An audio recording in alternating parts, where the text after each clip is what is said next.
اچھا جی شاہ جی آپ کی طرف دیوان صاحب آپ کی طرف آتا ہوں. ڈاکٹر صاحب ڈاکٹر سید فرحت حسین بخاری. بسم اللہ الرحمن الرحیم.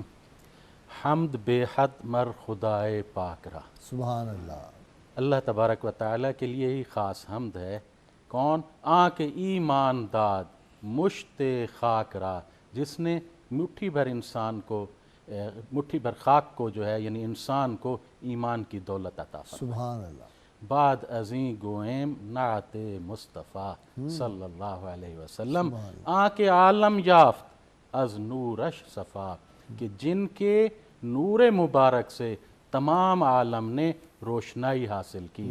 جب یہ دو شعر حمد اور نعت شریف کے ہم پڑھتے ہیں تو جس شخصیت مبارک کا تصور آتا ہے وہ وہی ہیں جن کا انٹرو میں آپ نے تفصیلی ذکر فرمایا. یعنی ابو حامد کنیت تھی، نام مبارک محمد، اور لقب جو تھا فرید الدین عطار نیشا پوری رحمۃ اللہ علیہ. سبحان اللہ. اچھا نیشا پور نے بڑے بڑے لوگ پیدا کیے، بہت بڑے بڑے نام بھی سن کے ایک لطف آتا ہے طبیعت نیشا پور جب ہو. جی تو حضرت مولانا روم نے فرمایا عطار روح بود و ثنائی دو چشم ہو. ہائے ہائے ہائے. یعنی حکیم ثنائی جو ہیں وہ عطار کی دو آنکھیں ہیں.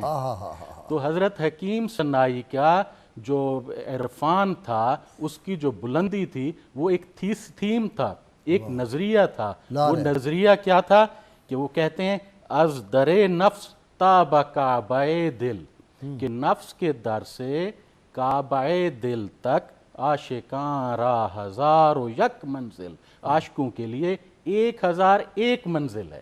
تو یہ عارفانہ بلندی کا نظریہ حضرت عطار نے حکیم ثنائی سے لے کر اس میں پھر جذب کی کیفیت ڈالی.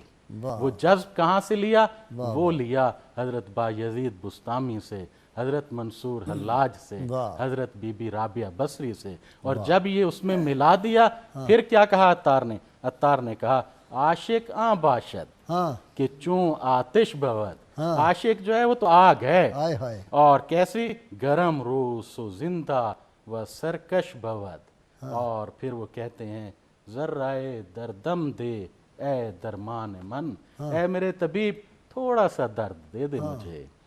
آنکھیں بے دردت بمیرد جان من، کیونکہ تیرے درد کے بغیر تو میں مردہ ہوں.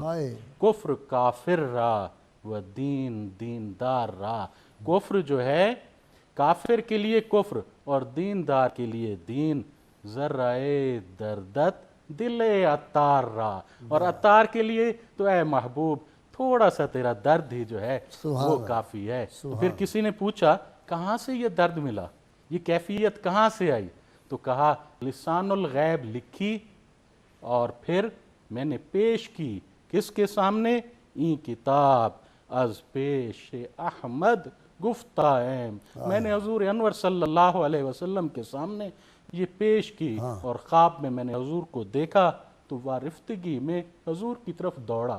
حضور نے مجھے پکڑ لیا اور پھر اپنے لعاب مبارک جو ہے میرے منہ کے اندر ڈالا اور فرمایا اے عطار جاؤ، سب اسرار سب معارف میں نے عطا کر دیے، سمندر عطا کر دیے، سمندر عطا کر دیے ہیں. تو وہ کہتے ہیں کہ میرا نفس، میری قلب، میرا روح جو ہے وہ ایک ہو گیا.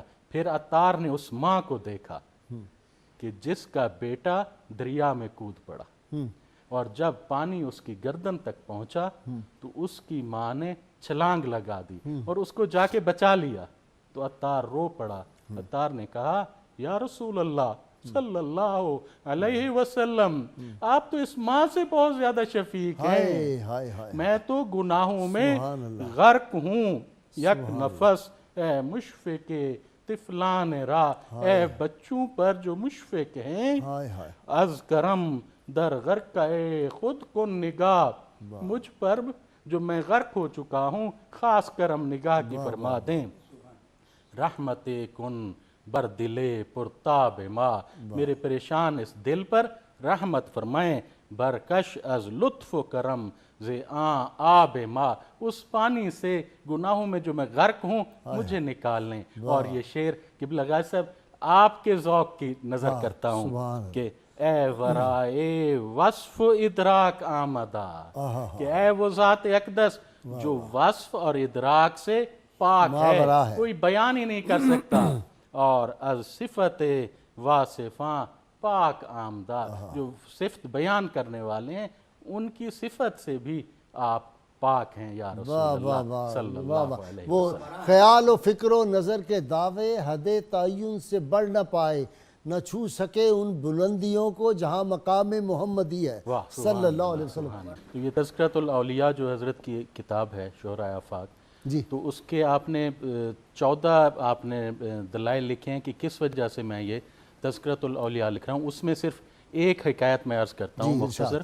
کہ آپ نے فرمایا کہ حضرت یحییٰ عمار کو کسی نے خواب میں دیکھا کہ تمہارا کیا ہوا بخشش کا، انہوں نے کہا بہت سخت معاملہ تھا، لیکن مجھے یہ بتایا گیا کہ تم ایک دن اللہ تبارک و تعالیٰ کی تعریف کر رہے تھے اور ایک اللہ کا نیک بندہ گزرا، وہ خوش ہوا، اس کے خوش ہونے کی وجہ سے تمہیں بخش دیا گیا۔ واہ، بہت شکریہ ڈاکٹر صاحب آپ